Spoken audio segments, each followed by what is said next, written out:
Assalamualaikum warahmatullahi wabarakatuh. Salam olahraga.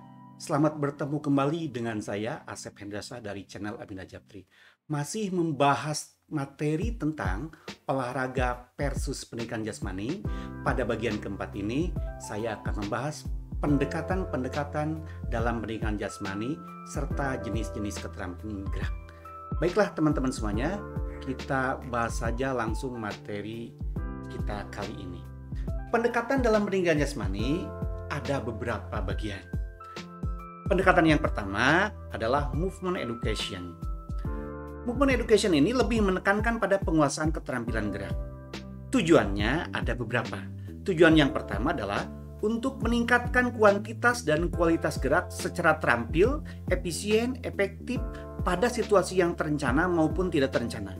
Tujuan yang kedua adalah untuk meningkatkan pengertian dan kesenangan terhadap gerak, baik sebagai pelaku maupun penonton.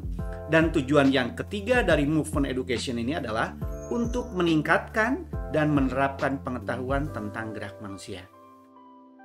Pendekatan yang kedua dalam pendidikan jasmani adalah fitness approach.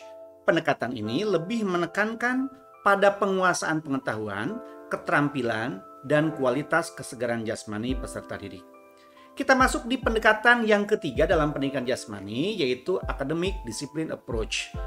Pendekatan ini lebih menekankan pada penguasaan pendidikan jasmani secara mendalam, bagaimana memelihara gaya hidup sehat, mengisi waktu senggang, menjadi pelayan atau pengguna program fitness. Dengan kata lain, pendekatan ini biasanya lebih banyak digunakan di lembaga pendidikan keolahragaan. Kita masuk di pendekatan yang keempat, yaitu social development approach. Teman-teman semuanya, pendekatan ini biasanya lebih menekankan pada perkembangan individu dan sosial peserta didik. Salah satu contoh pendekatan yang dikembangkan oleh Donald Allison di tahun 1973, istilahnya yaitu teaching responsibility through physical activity. Beliau menerapkan konsep level of affective development. Pendekatan yang berikutnya adalah sport education model. Pendekatan ini lebih menekankan pada pemeliharaan dan peningkatan nilai-nilai murni olahraga kompetitif. Pendekatan yang keenam dalam pendidikan jasmani adalah adventure education model. Pendekatan ini lebih menekankan pada aktivitas petualangan yang penuh resiko dalam lingkungan yang seringkali lebih bersifat alami. Contohnya naik gunung, cross country, camping, dan lain-lain. Pendekatan yang terakhir adalah eclectic approach. Nah, pendekatan ini adalah perpaduan antara kombinasi dari semua pendekatan yang sudah disebutkan di atas. Jadi, teman-teman semuanya, pendekatan dalam pendidikan jasmani tersebut ada 7.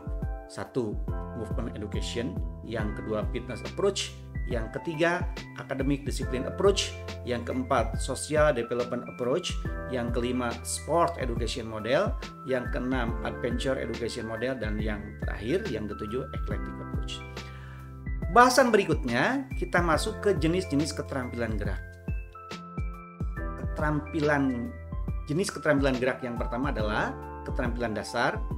Ada 3. 1 keterampilan lokomotor, 2 keterampilan non-lokomotor, dan yang ketiga keterampilan manipulatif. Keterampilan lokomotor ini adalah keterampilan yang digunakan untuk menggerakkan atau memindahkan posisi tubuh dari satu tempat ke tempat lainnya. Contohnya diantaranya adalah berjalan, berlari, melompat, berjingkat, dan lain-lain. Yang kedua dari keterampilan dasar ini adalah keterampilan non-lokomotor. Nah, keterampilan non-lokomotor ini adalah keterampilan di tempat yang dilakukan tanpa memindahkan tubuh dari satu tempat ke tempat yang lain. Meliputi 1. Membengkok, yang berikutnya merentang, memilin, memutar, mengayun, menggoyang, mengangkat, mendorong, menarik, memantulkan, merendahkan tubuh, dan lain-lain. Keterampilan yang ketiga dari keterampilan dasar ini adalah keterampilan manipulatif. Keterampilan manipulatif ini adalah keterampilan yang melibatkan kemampuan anak untuk menggunakan bagian-bagian tubuhnya seperti tangan dan kaki untuk memanipulasi benda di luar dirinya. Dalam pelaksanaannya, keterampilan ini melibatkan koordinasi mata tangan serta mata kaki. Kedalamnya termasuk keterampilan seperti melempar, menangkap, memukul bola dengan raket, menggiring bola, baik menggiring bola menggunakan tangan atau menggiring bola menggunakan kaki, dan lain-lain. Jenis keterampilan gerak yang kedua yaitu berdasarkan aspek penggunaan otot. Nah, berdasarkan aspek penggunaan otot ini ada dua. Satu, gerak kasar atau gross motor skill, yaitu keterampilan yang ditentukan oleh kerja otot-otot besar. Dan yang kedua, gerak halus atau fine motor skill, gerak dalam tubuh yang dilakukan oleh otot-otot kecil tubuh, misalnya menulis, mengetik, dan lain-lain. Nah, jenis keterampilan gerak yang ketiga yaitu berdasarkan lingkungan. Berdasarkan lingkungan ada dua. Satu, gerakan terbuka atau open skill, yaitu penampilan gerak pada kondisi lingkungan yang selalu berubah. Contoh misalnya layup shoot dalam permainan bola basket. Sudut bola masuk ke sasaran, kecepatan, jumlah pemain bertahan, dan jarak dari mana tembakan dilakukan berubah dari waktu ke waktu. Kemudian yang kedua, jenis keterampilan gerak berdasarkan lingkungan ini adalah gerakan tertutup atau closed skill. Keterampilan gerak yang masuk dalam kategori gerak tertutup ini adalah keterampilan gerak yang ditampilkan dalam situasi stabil pada lingkungan yang konstan. Jadi kata kuncinya adalah lingkungan yang konstan. Contohnya misalnya tembakan bebas dalam bola basket. Itu disebut closed skill. Karena kondisi lingkungan, contoh misalnya jarak kering setiap waktu selalu sama. Yang berikutnya masih di jenis keterampilan gerak ada yang disebut dengan self face, yaitu suatu keterampilan yang dipacu sendiri. Dengan kata lain, keterampilan itu adalah keterampilan yang sebelum eksekusinya keadaan tubuh dan objek dalam keadaan diam atau tanpa gerakan sebelum pelaksanaannya. Contoh, loncat indah, ayunan golf, memanah, dan lain-lain. Yang kemudian, yang berikutnya adalah externally face, yaitu suatu keterampilan yang dipicu dari luar. Bisa juga disebutkan keterampilan yang sebelum eksekusinya, keadaan tubuh dan objek dalam keadaan bergerak. Contoh misalnya menendang bola sepak, memukul bola, melakukan pukulan forehand bola tenis, dan lain-lainnya. Nah, teman-teman semuanya, ide self face atau externally face dan open atau closed skill adalah ide yang similar, namun sebetulnya menunjukkan dua karakteristik yang berlainan. Umumnya, self face itu adalah closed skill dan externally face adalah open skill. Self face dan closed skill membutuhkan pengembangan yang konsisten dalam kondisi gerakan yang stabil atau yang tetap. Nah, externally face dan open skill memerlukan kondisi di mana seseorang dapat melakukannya dalam lingkungan eksternal yang kompleks. Nah, kemudian bagaimana implikasinya? Nah, implikasinya bagi seorang guru pendidikan jasmani adalah guru tidak boleh melakukan latihan closed skill dalam lingkungan yang berubah-ubah, dan guru tidak patut latihan keterampilan terbuka untuk stabilitas. Jadi, guru bisa saja mengawali latihan dengan kondisi yang lebih mudah, namun pada gilirannya latihan harus digelar dalam suatu lingkungan yang sebenarnya di mana keterampilan itu digunakan. Closed skill tadi. Kemudian, contohnya, jika guru mengajarkan layup shoot dalam bola basket, maka bisa jadi guru penjas tersebut mengawali dengan mengurangi kondisinya.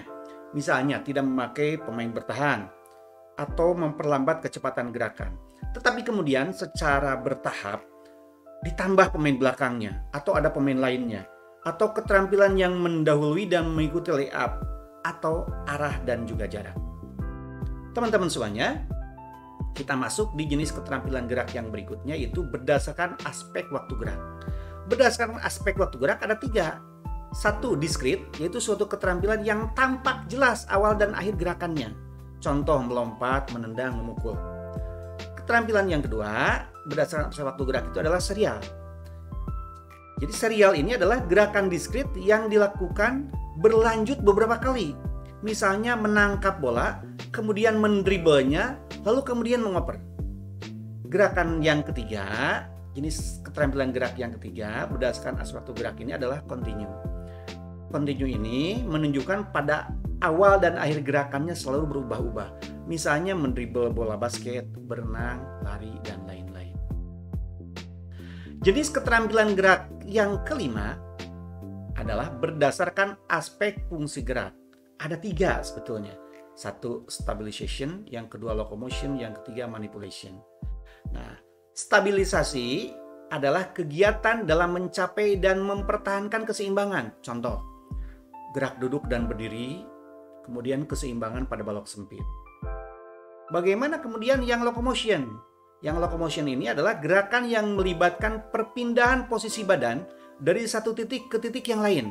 Misalnya jalan, berlari, melompat, dan lain-lain. Yang ketiga, manipulation, yaitu gerakan yang melibatkan kegiatan memberi gaya atau menerima gaya dari suatu benda. Misalnya, melempar, menangkap, menendang bola, mendribble dalam bola basket. Itu tadi jenis keterampilan gerak yang masuk dalam kategori berdasarkan aspek fungsi gerak. Nah, sebelum kita akhiri, yang terakhir sebagai catatan, International Charter Sport Physical Education, saya ulangi, International Charter of Sport and Physical Education menyatakan begini, 1/3 sampai dengan 1/6 dari total school time itu seharusnya diperuntukkan bagi aktivitas fisik. Ini sebagai catatan saja bagi teman-teman saya yang guru penjas. Yang kedua, catatan yang kedua adalah kekhasan pendidikan jasmani itu adalah proses pembelajaran yang terlihat dari pembelajaran keterampilan gerak untuk gaya hidup aktif. Demikian catatan dari pemaparan materi kita kali ini, yaitu tentang pendekatan dalam pendidikan jasmani dan jenis-jenis keterampilan gerak. Demikian teman-teman semuanya yang bisa saya paparkan kali ini, semoga menambah pemahaman teman-teman semuanya. Saya Asep Hendasa dari channel Abina Japtri. Assalamualaikum warahmatullahi wabarakatuh. Salam olahraga.